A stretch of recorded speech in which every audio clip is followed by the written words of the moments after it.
The opening up of Fallout 76's private test server to the public test server has actually bore a lot of fruit. Just yesterday I made a video going over several of the new features on their way to Fallout 76 that we can now demo or get a preview of in the test server and hopefully break so they can be fixed before release. Although an important note, in that video I said something incorrect. I've edited it out now, but if you watched it originally, the fast travel bug, which is not currently fixed in the public test server I mentioned, came with Wastelanders. In reality, it seems to have come before that. One highly upvoted Reddit post later, I am well aware of my mistake. I just wanted to make that clear because I don't want to misinform anyone, and if you only saw the video before it was edited out. But that aside, one of the other big things that we do have from the public test server are datamines, and a lot of them. They're datamines around the score system, a fairly comprehensive look at the rewards coming, as well as just the future Atomic Shop items that are on the way. But even beyond that, several miscellaneous features that have gotten updated, as well as the return of the Brotherhood of Steel. Right now in the public test server, there is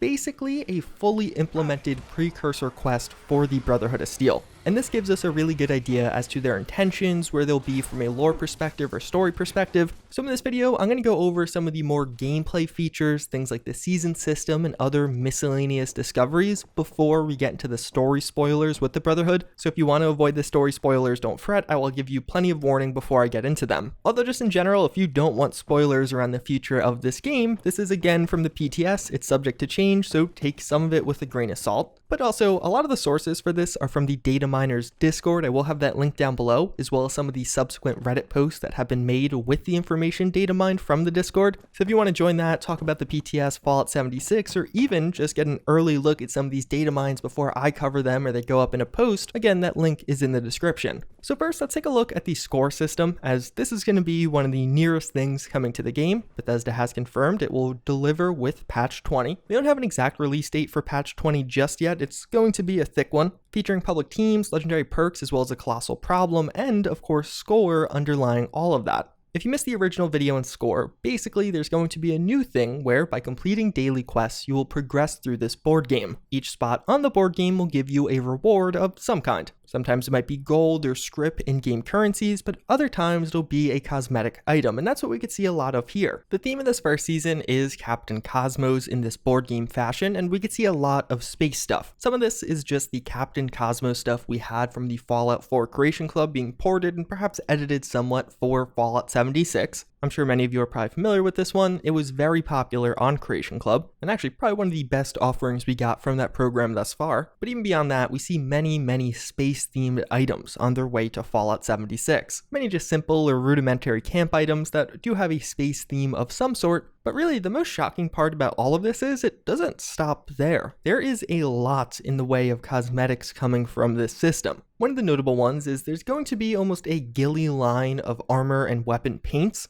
In Nuclear Winter right now, there is an event going on where the ultimate reward is this ghillie suit, but it looks like we're getting quite an expansion on that, coming to regular armors, coming to weapons, which speaking of, just in general, if you look, there are a lot of weapon and armor skins all throughout this. I'll have a link to the full album down below. I'm not going to go piece by piece, but overall, I'm surprised with how much cosmetic content is coming from the score system. It really looks like a lot, which is kind of astounding. Even beyond this, one of the interesting things that is getting an update with this is the lunchboxes. Not too long ago, we saw the lunchbox emote. Many people sent me around that if it had any relation to the actual lunchboxes, and it seems like both the lunchboxes as well as the lunchbox emote may be score rewards. So you don't have to fret, it doesn't look like they're going to be an Atomic Shop item, and based off the data mines, the lunchboxes will be used while playing with friends, and it'll give you an XP boost as well as a random effect for 30 minutes. There will also be Vault Tech supply packages that come in 3 different levels as rewards, although not too much is known about what exactly those will give. People may see this tackle box thing and think it's going to be a larger feature, but it is just a loot bag replacement, so unfortunately fishing is not yet in the game. You'd unlock a utility collector chicken coop, which will make fertilizer, and one of the other big data mines around this, it looks like the dailies and weeklies are data mined. So for both a daily and a weekly challenge, there will be one that's Nuclear Winter focused, combat focused, econ focused, so probably getting caps or something like that. level up focused, camp focused, and event focused, and then 1 overall for completing all of the other ones. So likely you'll have these themes when doing your daily challenges going forward. Bethesda mentioned how they'll be more in line with natural gameplay, and this is kind of what you do in the game, so that makes sense. And again, for each of those except the event one, there's both a daily and weekly listing. Although be warned, this is still early on, we don't have the full score system on the PTS, so a lot of this in particular is subject to change. Outside of that, there was also a data mine of the public Atomic Shop items, so outside of the score system. Significantly smaller, there's just way less content in this category, and it does make you wonder if this is a theme or trend you see going forward. If some of the premier items get implemented in the score system as final rewards, so you're motivated to progress all the way through, and the Atomic Shop almost takes a backseat. It's still early on for some of this content, there's other Atomic Shop content in the files not yet implemented, but some of the other miscellaneous new discoveries that we found before we get into the more substantial stuff. One other new addition that was found is actually what almost looks like the service rifle, an AR-15, AR-10 of sorts. Very unfortunate, it looks like it's either going to be an Atomic Shop skin or perhaps a Fallout 1st skin that you could claim. It looks really cool. I would absolutely love to have this in the game as a standalone weapon, flesh out things in that category. We have the base model and those several skins I'm showing you in the background, but again, it'll likely end up being a microtransaction of some sort, and at least right now isn't like a fully custom weapon, it just reuses the handmade rifle animations. A vertibird power armor known as Vertigard was datamined. It looks like it might be ATX right now, but it's not totally clear. It perhaps could be Brotherhood of Steel related, but I'd put that as unlikely at least right now. Secret Service Under Armor linings were added, so Bethesda promised this in the past and we're starting to see the implementation of it. A new damage type was added, that with DT Pure Damage. This could be a huge shift with the meta if there was some kind of legendary effect or legendary perk or something giving you this ability. Not much is known yet, but it'll be interesting to see where that goes. But then one of the other big things, several updates came around Vault 96. If you're not familiar, Vault 96 was originally intended to go live shortly after Vault 94 as an additional vault raid. It's been in the files of the game basically since release, so it's definitely pretty old. Although just recently, we saw several new additions. Some of the trunks added in, very similar to how it worked in Vault 94. A line describing completing the mission on Expert, as well as several armor skins, which seem to be some of the themed rewards you could get from this vault. It all seems very similar to the layout and style of Vault 94, which is almost surprising because Vault 94 obviously was a failure. They removed it from the game with the Wastelanders update. So perhaps on one hand, this is just them pushing some of their old Vault 96 content into the files. It was seemingly being worked on at one point, so maybe they're just kind of posting everything they had, but then going in a different direction with it. But either way, there definitely are updates around this, and I wouldn't be shocked if we see it at some point. Perhaps with something like Daily Ops, which we know will involve dungeons, they'll release a new dungeon for that. Would be kind of cool, and it looks like we'll have at least some unique cosmetics. And perhaps even more, of course, the Strangler Heart power armor, which was exclusive from Vault 94, is arguably the best power armor. Perhaps this Vault 96 armor and power armor could be a good opposition to it. Right now, it kind of has some weird inscriptions. It almost looks medieval. I'm not sure how that would tie into the cryo theme of the vault, but I'm really excited for this one. I'd love a surprise update like, oh, one day this summer, here's Vault 96, surprise, you didn't expect that. But then moving into the big one, we do have the return of the Brotherhood of Steel. So before we get into the spoilery stuff, just at a surface level, it looks like they may do another kind of intro quest to the Brotherhood of Steel, similar to what we had with Nuclear Winter, similar to what we had with Wastelanders, some activity you could do in game in the near future that will introduce this faction to you. And I mention that because although I'll be sharing spoilers and spoilers about the broader Brotherhood of Steel, it may just be spoilers around a mystery we handle or deal with in the next couple of months, not one that is spoiling the entire questline. Honestly, I'm not going to spoil the entire questline because we don't have many details as far as that goes. With that said, this is your spoiler warning.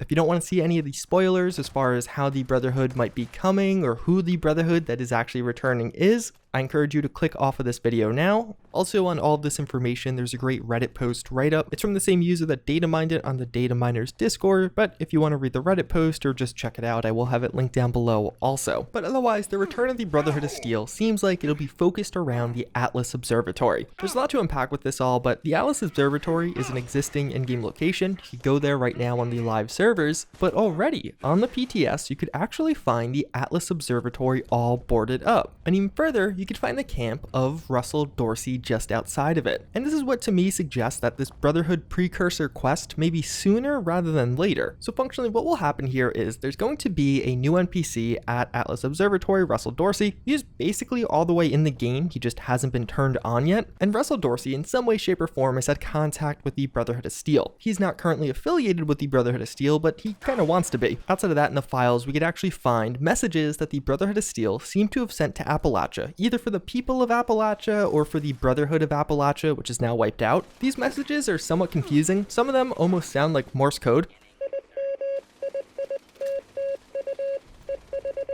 There's several messages in a similar style to this, so perhaps it's a clue or there'll actually be an in-game puzzle for us to solve. Alternatively, some are just strange noises or repeated words that perhaps could provide the key to that puzzle. Hubris, weapon, visual, atomic, lockpick, atomic, Grognak, fort, sentinel, jangles, Corey, X-ray, Grognak, jangles, underworld, weapon, lockpick, zap, atomic. And in the files, we could actually find how there seemingly will be a Maxon quest, Maxon being the head of the Brotherhood of Steel, that involves encrypted messages. So likely these will be connected to that somehow. And we know thus far that it'll involve this particular location as far as where the signal is coming from. But one of the other interesting parts about this is the regular Paladin quest, which seems to coincide with this particular audio file. Brotherhood of Appalachia, en route. Atlas. So it seems like what's happening here is a Brotherhood of Steel Paladin is reaching out to Appalachia, sending these audio messages. But we may only get them in waves, like week by week we'll get this version. Paladin, Brotherhood of Steel of Appalachia, en route, long-term. Then slightly thereafter we'll get this version. Of the Brotherhood of Steel, people of Appalachia. We are en route to mission. That subsequent version has a bit more information, some additional words there, or some words that were missing from the first are present in the second. There are a few different takes on this, and more or less, all of them are slightly different edited versions of the same message, having different kinds of interference. And this could be the initial Brotherhood message coming to Appalachia, although there is a complete version, one that kind of opens up the door so we know exactly what's coming from this. So if you don't want to hear this, skip ahead. This is probably the biggest spoiler from this and reveals the most about the faction overall. But otherwise, here's the Brotherhood message in full. This is Paladin Romani of the Brotherhood of Steel, broadcasting to the people of Appalachia. We are en route to your region on a long-term mission. We will be taking the Atlas Observatory as our base of operations. Consider this a warning for any persons occupying the facility. It will be ours. This matter is not subject to negotiation. Know that we are coming in peace. We will provide aid and protection to the people of Appalachia. Supplies for construction and repair are to be delivered to the Atlas Observatory in anticipation of our arrival. Your cooperation guarantees our ability to secure a better future for Appalachia. Be part of that future. Help us. This has been Paladin Romani, 1st Expeditionary Force. The Brotherhood is returning. See you soon. Message repeats. So this seems to reveal a lot. Firstly, we know this Brotherhood is known as the 1st Expeditionary Force, and it seems like, and this is kind of backed up by other dialogue with Russell Dorsey, this Brotherhood of Steel is walking or traveling in some way, shape, or form from the West Coast in California to the East Coast, or somewhat East Coast, in Appalachia, with their ultimate goal of being able to provide aid and protection to the people of Appalachia, and it seems like there'll be a major focus against fighting the Scorched. There's a lot of speculation as to whether or not we would be basically recruiting local military units to convert them to the Brotherhood of Steel, similar to how it worked with the Appalachian Brotherhood of Steel originally. But no, in fact, it looks like it is going to be a West Coast unit of Brotherhood of Steel, who may or may not be under direction of Roger Maxon. We have those Maxon quests, but we don't actually know if he agrees with this, if he is just putting up with it, or what his stance is. But some of the dialogue with Russell Dorsey gives us a lot of insight into this. We actually get different dialogue choices depending on who we sided with in the Vault raid. For the Raiders, he describes how the Raiders, although powerful and organized, are selfish, and if they weren't selfish, perhaps they would be a better ally. or better at taking down the Scorched. Conversely, the settlers at Foundation are good people and good at rebuilding, but they're rebuilding in the middle of a plague. And if the past Brotherhood of Steel unit here was successful, it would be a lot better. And then one of the biggest ones, he describes how the Brotherhood of Steel's return is really a second chance to wipe out the Scorched, what the Appalachian Brotherhood failed at and eventually died to. So although we don't know the exact story steps here, it definitely seems like the overall goal of the Brotherhood will be to go back to Appalachia to wipe out the threat of the Scorched. But perhaps there are also some ulterior motives there. As I mentioned before, they want the Atlas Observatory. They expect supplies at the Atlas Observatory. The Atlas Observatory was creating this crazy weather tech. Maybe that's related to taking out the Scorched, or maybe the Brotherhood just want that advanced technology. One of the other pretty cool parts about this is it's actually going to have some involvement from the players. There's going to be a sort of quest where we will actually be able to donate supplies at Atlas Observatory,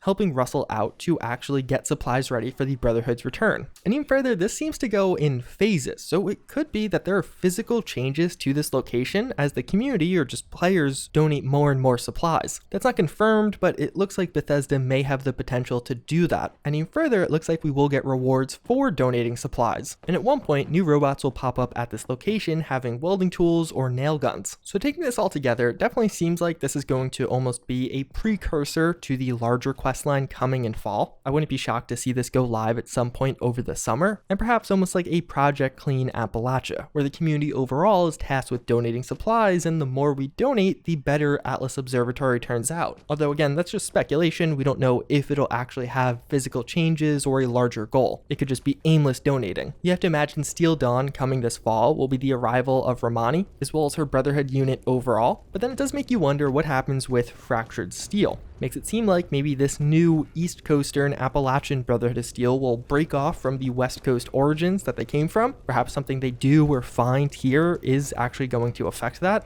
But then of course you do have the issue that these guys have to die, because we know from later lore the Brotherhood of Steel doesn't really have an East Coast presence. So these guys can't live on for hundreds of years and grow their ranks because it doesn't fit in with other lore unless there are major retcons. Although Bethesda may not even face that issue with this first DLC or second DLC, it could be something they just kind of leave open-ended or address down the line in year 3. But either way, that's a good recap of all of the data mines or information we just got around the future of Fallout 76. Some big stuff in here. It definitely gets me excited for the future. It certainly seems to suggest that we may have an introduction into the Brotherhood somewhat in just a short while, maybe a couple of months down the road. But until next time, I thank you all again for watching. I hope you enjoyed this one, and I hope to see you all later.